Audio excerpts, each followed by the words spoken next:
Our lead story here tonight was the news of the first diagnosed case of Ebola in the U.S. Of course, it's been raging in Africa, specifically in the West African nation of Liberia, where over half of the more than 3,000 deaths have taken place.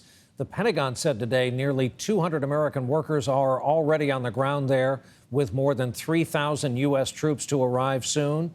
They will join in what could be a very long fight to contain the outbreak. Our own Dr. Nancy Snyderman has made her way there and reports tonight from Liberia's capital of Monrovia. Dying of Ebola is a brutal process, and for this man, a lonely one, as fearful onlookers keep their distance and ambulances refuse to pick him up until he is dead. Today we watched as a 17-year-old girl named Jane was brought to Redemption Hospital and left in a wheelbarrow looking near death. Where are you going? But seconds later, she bolted up and tried to run away.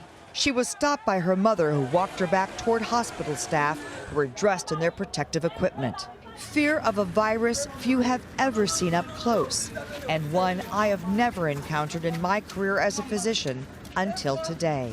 Nurses trained in the protocol of suiting up for Ebola help me into the layers of protective clothing. It's very hot, it's very intense, and invite me into a place that is off limits to most outsiders. We're completely suited up. The Ebola Isolation Unit.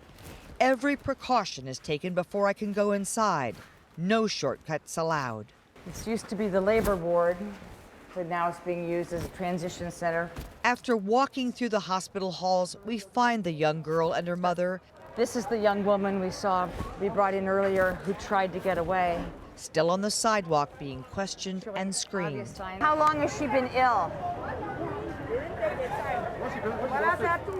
2 weeks? Both are admitted to the hospital.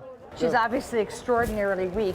They're going to bring her in here to evaluate her further. The mother is now considered at risk for Ebola, and she'll be evaluated too. Doctors here say they are fighting a war against a deadly and unpredictable enemy. Dr. John Sanko is Redemption Hospital's medical director. It is a disease that is beyond boundaries. It is a disease that is irrespective of who you are. It is a disease that comes to kill. Healthcare workers are determined to prevent that, trying to save lives one solitary patient at a time. Dr. Nancy Snyderman, NBC News, Monrovia, Liberia.